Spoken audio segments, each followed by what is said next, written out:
his responsibilities. Thank you.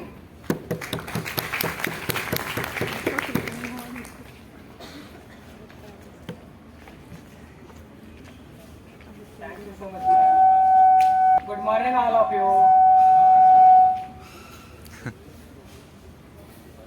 Thank you for me having today on State Conference of World Radiography Day, UP Chapter, X-Ray Technician Association and ISRT UP Chapter. I am really excited to talk to you on contrast reaction and its responsibility of radiographer.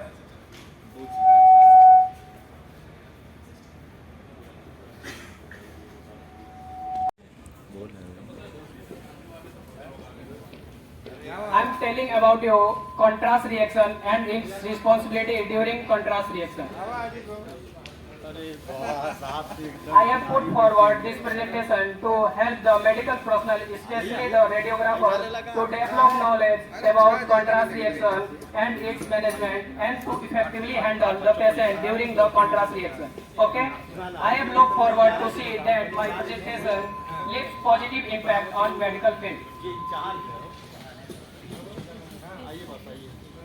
We are discussed about the contrast media reaction, introduction, types of contrast reaction, patient selection and preparation, risk factors, contrast reaction in children, in pregnancy, contrast media management, responsibility of reaction of radiographer, summary and conclusion.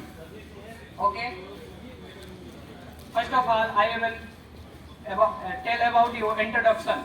The human body consists of soft tissue and the bony structure. Everyone, all of you know? Yes. Differentiate in density to provide enough contrast to visualize the anatomical details. Okay? अब हम contrast के history के बारे में थोड़ा बहुत जान लेंगे. जैसे कि 1897 में first reported of GIT track contrast study. 1897 ईस्वी में हम कॉन्ट्रास्ट के जीआईटी ट्रैक की जांच किए थे. उस समय हम बिस्मथ एलिमेंट्स जो एलिमेंट होता है बिस्मथ एलिमेंट का यूज किए थे कॉन्ट्रास्ट की, जो कि उस समय बहुत ही टॉक्सिक इफेक्ट दिखा रहा था. ठीक है. उसके बाद से हम 1910 में बेरियम सल्फेट यूज किए. जब बेरियम सल्फेट का यूज किए तो वो सेफली मतलब ये रेडियोग्राफी हो जा रहा था. उस समय हम बेरियम सल्फेट का जब यूज किए तो बेरियम सल्फेट के यूज से हम सेफली रेडियोग्राफी कर पाते थे. ठीक है. और ठीक है. फिर हम 1927 में first allergy and prior reaction to contrast. Anaphylactic reaction वो होता है जो मतलब बहुत तुरंत जैसे भी हम कॉन्ट्रास्ट इंजेक्ट करते हैं बॉडी में उसके कुछ समय बाद ही हमको देखने को मिल जाते हैं. जैसे अस्थमा हो सकता है, ड्रग्स एलर्जी हो सकती है, फूड की एलर्जी हो सकती है, या उस पेशेंट को अगर पहले से कोई कॉन्ट्रास्ट रिएक्शन हुआ रहता है तो वो किसमें आता है हमारा एनाफिलेटिक रिएक्शन में. ठीक है. अब हम जानेंगे नॉन एनाफिलेटिक रिएक्शन क्या होता है. इसकी 3 कैटेगरी होती है. ठीक है. कीमोटॉक्सिक, वोसोवेगल्स एंड आइडियोपैथिक. कीमोटॉक्सिक मतलब कीमोटॉक्सिक में एक स्पेसिफिक ऑर्गन को डिफेक्ट करता है, जैसे नेफ्रो, कार्डियोवेस्कुलर एवं न्यूरोटॉक्सिसिटी. समझ में आ रहा है. और वोसोवेगल्स में जैसे हमको देखने को मिल जाता है कॉन्ट्रास्ट इमेजिंग करते हुए hypertension, sweating, on responsible, loss of bowel, control system, ये सब हमें देखने को मिल जाते हैं. ठीक है. आइडियोपैथिक क्या होता है कि अननोन मतलब हमें पता नहीं रहता है. Unknown disease death on certain in unknown मतलब हमें उस रिएक्शन के बारे में पता नहीं रहता है कि ये कैसा इफेक्ट पेशेंट दिखा रहा है. ठीक है. अब हम बात करेंगे कि पेशेंट सिलेक्शन एंड प्रिपरेशन कैसे करते हैं, पेशेंट की प्रिपरेशन कैसे करते हैं. देखिए, history should be focused on patient to haemodynamic. History should be focused on patient to haemodynamic, neurological disease, general nutrition status. Ask should be patient one or more allergy, history of asthma.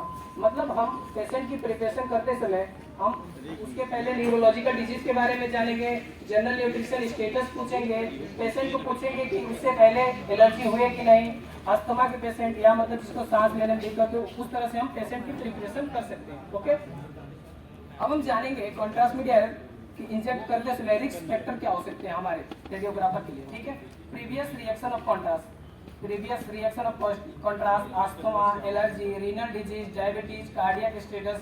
One of the most factor of contrast reaction is age is one of the most factor of contrast reaction. age भी मायने रखते हैं हमारे contrast reaction के लिए. ठीक है.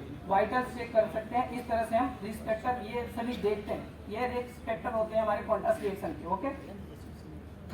contrast reaction in children. Contrast reaction children में कैसा होता है।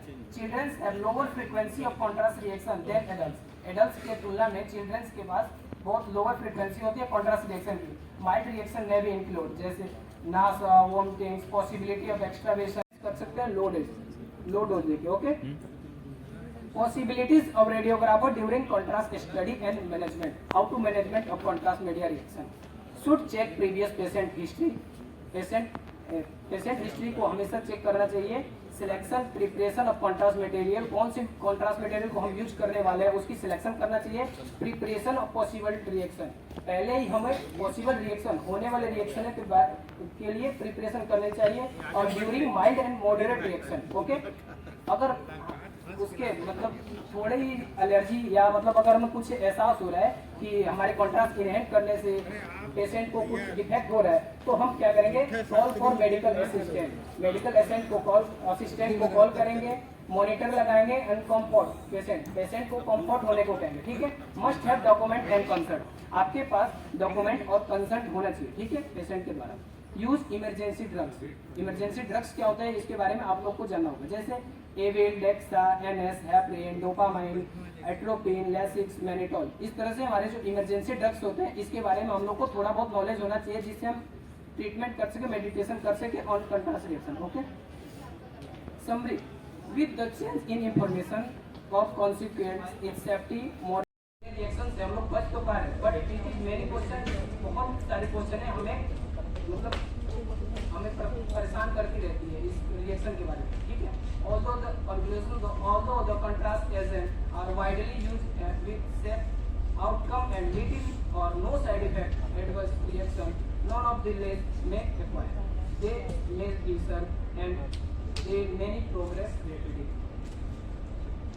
How to successful patient management? Knowledge of patient history, patient preparation, proper selection of contrast agent, knowledge of both physiology of contrast reaction, immediately available drugs and equipments, knowledge of medications and treatments option. Okay, ये सभी हम लोग को radiographer होने के नाते ये सभी नॉलेज होना चाहिए। जैसे नॉलेज ऑफ पेशेंट हिस्ट्री के बारे में नॉलेज होना चाहिए, पेशेंट प्रिपरेशन को कैसे पेशेंट को प्रिपेयर कर रहे हैं कोई भी रेडियोग्राफी इमेज करने से पहले, और proper selection of contrast agent, किस कॉन्ट्रास्ट के देने से कितना रिएक्शन होने से बच सके इसकी सिलेक्शन हम लोग को खुद करना चाहिए। Knowledge of physiology of contrast reaction के जो फिजियोलॉजी है उसके बारे में हमको जानना चाहिए। ठीक है, immediately available drugs and equipments, emergency drugs बहुत ज़्यादा आसानी से मिल सके और मेडिकेशन और ट्रीटमेंट का ऑप्शन होना चाहिए और जानना चाहिए। ठीक है, please forgive me any acquired I have remade to encourage me, please visit my YouTube channel PK Study House and like, share and subscribe. Thank you.